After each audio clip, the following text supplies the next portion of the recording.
Hi all, Java class 3 newer video recommendation வருதுன்னா please follow the channel Java class 1 and 2 சேனலோட intention ஈஸியாக Java coding எப்படி எழுதுறது. So இது வந்து basic Java class 1 and 2 video refer பண்ணிக்கோங்க. நானும் இந்த வீடியோவில் சொல்லிடுறேன்.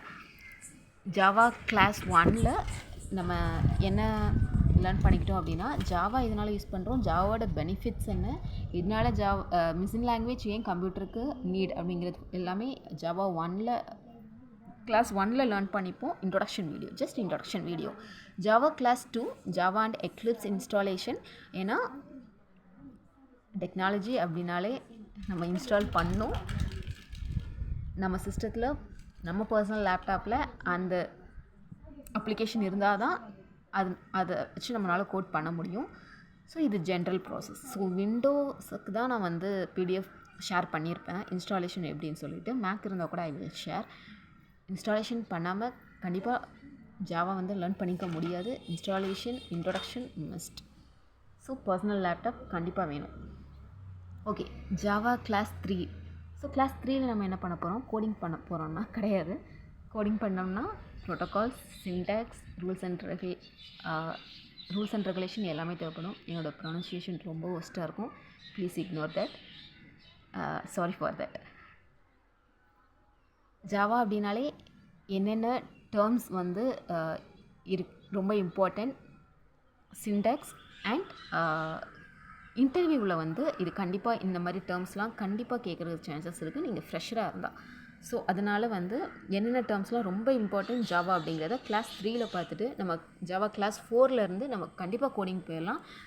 ரொம்ப ஈஸி தான், நான் ஈஸியாக சொல்லித்தரேன். ஸோ நம்ம கோடிங் சூப்பராக கற்றுக்கலாம் கிளாஸ் 4லேருந்து. ஸோ 3ல் வந்து ஜாவா அப்படின்னாலே ஆப்ஜெக்ட் ஓரியன்டட் ப்ரோக்ராமிங் சிஸ்டம். ஏன் அப்படின்னு நான் சொல்லிடுறேன்.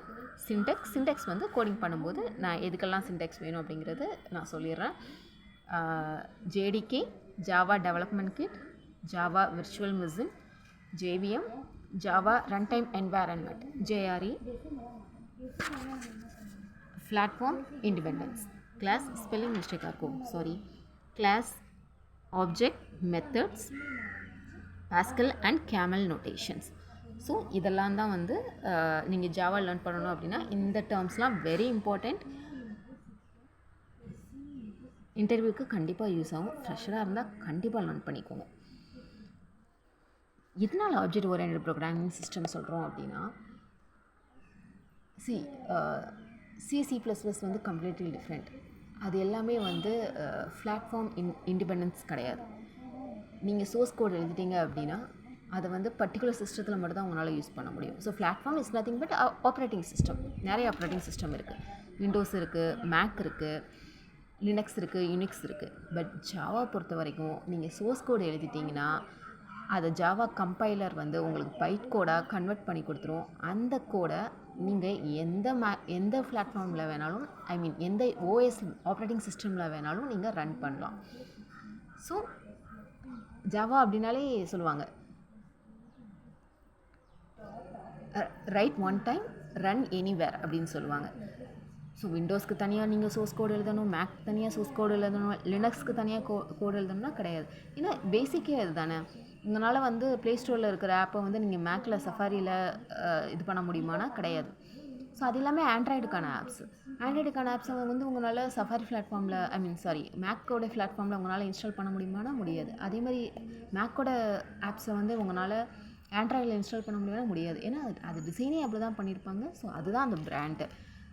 ஜாவா பொறுத்த வரைக்கும் நீங்கள் சோர்ஸ் கோட் வந்து எழுதிட்டீங்க அப்படின்னா you can use everywhere, Unix, Linux or make.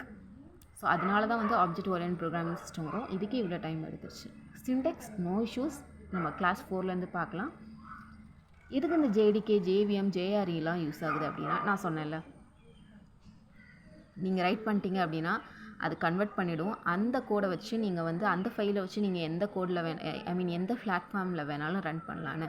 அதுக்கு தான் இவங்களாம் யூஸ் ஆவாங்க.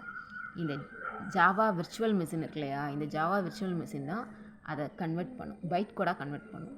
பைட் கோட் எதனால் பைட் கோட்? ஜாவா கிளாஸ் 1ல் வந்து எப்போவுமே ப்ரீவியஸ் வீடியோ லேர்ன் பண்ணிக்கிறது மட்டும் இல்லை, மைண்டில் இருக்கணும். அப்போ தான் அந்த கண்டினியூட்டி வந்துகிட்டே இருக்கும். லிசனுக்கு வந்து 01 பைட் கோடு தான் புரியும். நம்ம பேசுகிற லாங்குவேஜ் புரியாது, நம்ம எழுதுகிற சோர்ஸ் கோட் புரியாது. அதை ஜேவிஎம் தான் பண்ணுவாங்க. ஸோ சோர்ஸ் கோடை வந்து ஜாவா கம்பைலர் வந்து பைட் கோடாக சேஞ்ச் பண்ணுவாங்க. ஜேவிஎம் வந்து அதை மிஷின் கோடாக சேஞ்ச் பண்ணி கம்ப்யூட்டரில் நம்ம வந்து கொடுத்துட்டோம் அப்படின்னா கோட் வந்து ரன் ஆக ஸ்டார்ட் பண்ணிடும். ஸோ இதுதான் ஃப்ளோ. முடிஞ்சளவுக்கு இதை வந்து எழுதி பார்த்துக்கோங்க. இந்த டாட் ஜாவா அப்படிங்கிறது வந்து டாட் ஜாவானா என்னங்கிறத நான் நெக்ஸ்ட்டு சொல்கிறேன். நம்ம எழுதுறது சோர்ஸ் கோட், கம்பைலர் அது வந்து என்ன பண்ணுன்னா பைட் கோடாக மாற்றும், ஜேவிஎம் வந்து அதை மிஷின் கோடாக கன்வெர்ட் பண்ணி கொடுக்கும். ஸோ இந்த பைட் கோட் வந்து எந்த பிளாட்ஃபார்ம் வேணாலும் எந்த ஓஎஸ் வேணாலும் நம்ம யூஸ் பண்ணிக்கலாம். ஸோ அதனால தான் வந்து ஜாவா வந்து பிளாட்ஃபார்ம் இண்டிபெண்டன்ஸ் அப்படிங்கிறாங்க. இதில் சப்போஸ் நீங்கள் சொல்கிறது ஏதோ சம்திங் ஃபிஸி அப்படிங்கிற மாதிரி இருந்தது அப்படின்னா ப்ளீஸ் நோட்டிஃபை.